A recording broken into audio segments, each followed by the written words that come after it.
Excuse me, sir? Is it important to be polite? Yes, sir. It's also interesting because the same mass action toolkit that your organization has been promoting references politeness as a defining characteristic of white supremacy culture.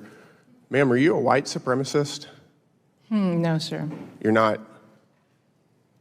Can you help me square why your organization says that being polite is part of being a white supremacist? I'm not exactly familiar with that passage of the Mass Action Toolkit, which is not I can show you the one that we passage right developed. here. Oh, Wow. it gets better. I have more. Hold on. Oh, good. I love this go guy. into- yeah, Brandon Gill does a good job. I haven't seen Very him good. for a while, so Very good. and nothing like our nation's institution. So believe me, I have more here. Would you say that the goal of history is to be objective? Oh, boy. Thank you, sir, for the question. You know, I think that there are many goals of history, and certainly as you collect, as we do, examine evidence, create Is scholarship. objectivity one of the goals of history? We strive to be objective and nonpartisan and not. What a cunt. One of the goals. Doesn't that seem a little bit concerning? It certainly does to me, because as part of this white supremacy document that your organization has promoted, objectivity is a core and defining aspect of white supremacy culture. No. I think that it's the goal of the Smithsonian Institution to promote white supremacy culture. Right on. Sir, do you mind sharing with me which document? White supremacy culture right here. This is part of the mass action toolkit that your organization has promoted for several years now under your leadership. Wow. Mm. What do you say about that, bitch? Are you promoting a white supremacy culture at the Smithsonian? Hardly. Let me take notes. How dare you ask me that? Ma'am, is this a difficult question? No, sir, I'm just thinking about the Mass Action Toolkit. We didn't develop it, but back to your question, no, we're not promoting any ideology. Does it concern you that your goal is objectivity? One of your goals is objectivity, and your mass action toolkit references objectivity as a defining characteristic of white supremacy culture? It's not our toolkit. It is your toolkit. You've been promoting it for quite some time. We did not come up with the toolkit, sir. But you've been And by the way, when he says quite some time, Yeah. that is true, because I went looking it up. I'm like, you know what? Let me, stop just having that. And why don't I bring up the toolkit later? Right. It was dated, a Newsweek article had it in 2020. So Wow. 6 years ago, this isn't new. It's been kicking around. Isn't it amazing how everything starts in 2020, Eric? A lot of things do undercover. It kind of makes you wonder, was there anything going on that maybe was a distraction while we're... Well, I'm just saying so many things happen in that year that they couldn't possibly have been responses to other things happening that year. They're just too close together in time. I agree. I mean, it's the best thing ever since 9/11 for changing all kinds of crazy shit. Yeah. It is used as a reference, I believe, probably in 2019, 2020. Yes, under your leadership, it has been used as a reference. Is Mickey Mouse racist? Mickey Mouse is not racist. It's not racist. According to the Smithsonian Institution, one of your exhibits referenced Mickey Mouse as representing, quote, vestiges of longstanding traditions of blackface minstrelsy. Wow. Would you describe that as racist? No, the historical trajectory of the origins of Mickey Mouse tie directly. Mickey Mouse is rooted in racism. Is that your testimony? No, sir, it's rooted in minstrelly. Minstrelsy, you don't think the blackface minstrelsy is racist? It had certain obvious racial overtones that have been well documented. You think that that's problematic, that Mickey Mouse also has those racial overtones? It's not for me to determine what's problematic. It's determined to me what's accurate. Is that right? Wow. Yes, Is it important to be polite? Excuse me, sir? Is it important? All right, and that's where I opened. So now let's go ahead and let's look at this again. I don't want to misrepresent her. Here are the aspects and assumptions of whiteness and white culture in the United States. Now, these are offensive things. Everybody note this, because if you follow this list, you're offensive. So, rugged individualism. Guilty. The individual is the primary unit. Self-reliance, independence, autonomy, highly valued and rewarded. Individuals assumed to be in control of their environment. You get what you deserve. Racist. White supremacy. Careful. Guilty. Even more offensive, though, family structure. Whoa. The Whoa. nuclear family, father, mother, 2.3 children is the ideal social unit. Husband is a breadwinner and head of the household. Wife is a homemaker and subordinate to the husband. Children should have own rooms, be independent. And then that leans over to the terrible, terrible emphasis on the scientific method. Now, keep in mind, these are the same people who always say, follow the science. Oh, yeah. That's a big thing in 2020. Yes. But the scientific method, so here's how we work it. We say, follow the science. We destroy the scientific method, which makes science actually valuable. Right on. We just print out whatever the hell we want to and then say, follow it. Yeah. It's not logical. A Protestant work ethic. So being responsible, hard work, key to success. Work before you play. If you didn't meet your goals, you didn't work hard enough. Nope, that's out. Guilty. Let's see. Religion. Christianity is the norm. Anything other than Judeo-Christian tradition is foreign. No tolerance for deviation from a single God concept.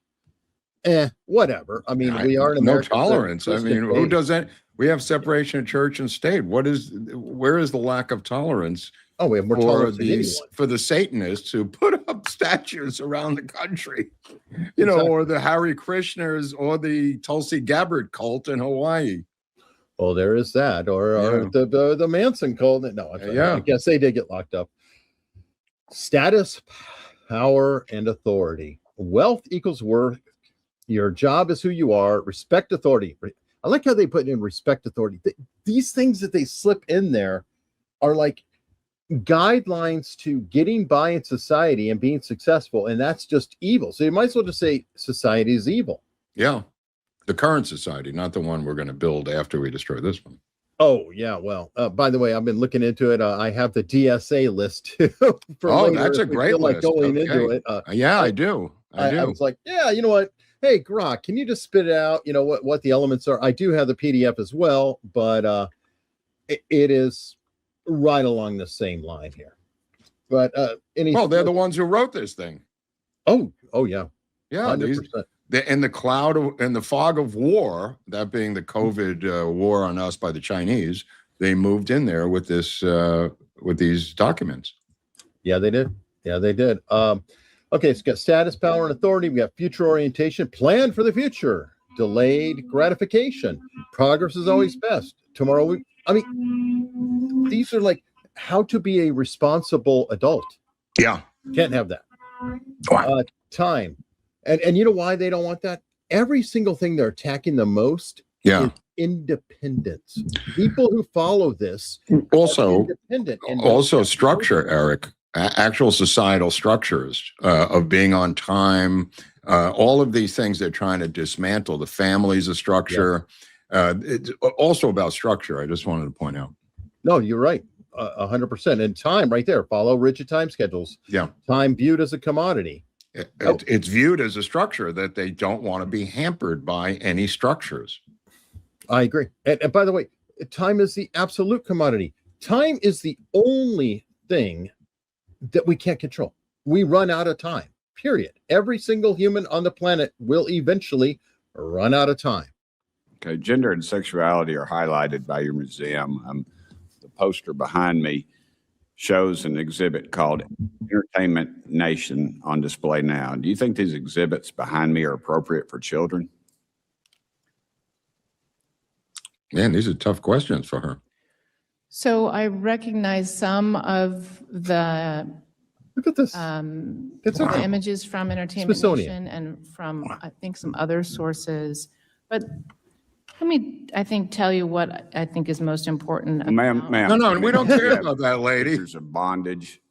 You have some overtly sexual things up there. You have transgendered folks. I assume that's what they are. And some, I don't care who it is. It's still not a fan. I can tell you that. Was it RuPaul? But in another something? exhibit, a 6-year-old girl Well, Is it RuPaul? It might be. I don't know. Some sort of cross-dressing. And I agree with him. I don't care who it is, or Yeah. whatever.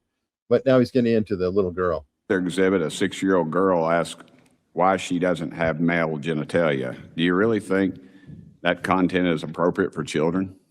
I mean, do you think little girls have penises? I mean, let's get to the basics of this. Do you think that's appropriate? Now she's going to answer cleanly, right, Mark? She's going to just go and answer very forthright. No.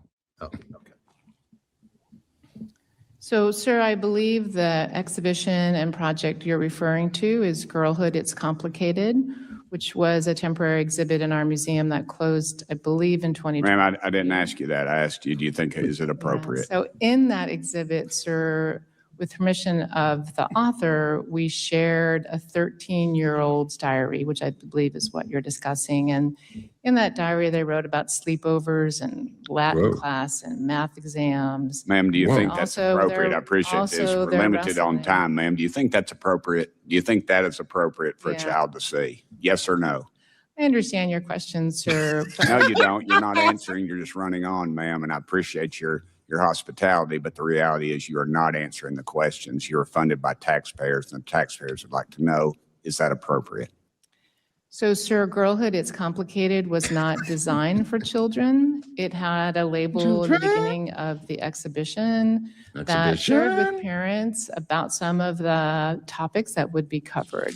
And we do that with exhibitions that we think kind of need that help. So parents then can come and All right. Well, look thank at you, ma'am. objects. I understand you're not Lady. going to answer it. I'm She's a professional. She She's is a good. professional. She knows exactly Probably how makes to $2 eat million, up. $2 million a year, Eric. Mm-hmm. Anyway, it's sickening. But yeah, obviously she knows how to run out the clock. Yeah. And every element of it is like there's no answer, no yes, It's no. a complicated question, Senator. Oh my God. So anyway, that's what we're dealing with. This is I hate to say most vanilla museum, or it should be the most vanilla because it's supposed to appeal to all Americans. It's free to the public. Everybody goes to DC, all Americans, whether you're right, left, otherwise. I just remember the space capsule and Lindbergh's plane hanging there and just generic memorabilia of American culture, really, the Smithsonian. I always thought it didn't have complicated or controversial exhibits. It just had the basics. Right, because it's taxpayer funded, so therefore you can't have piss Christ and all the weird shit. Right. But I think they had the lunar landing module, and I think they had Spirit of St. Louis hanging up above when I was there.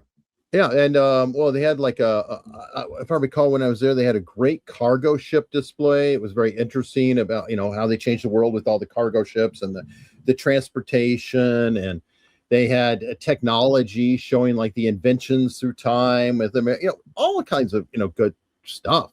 But that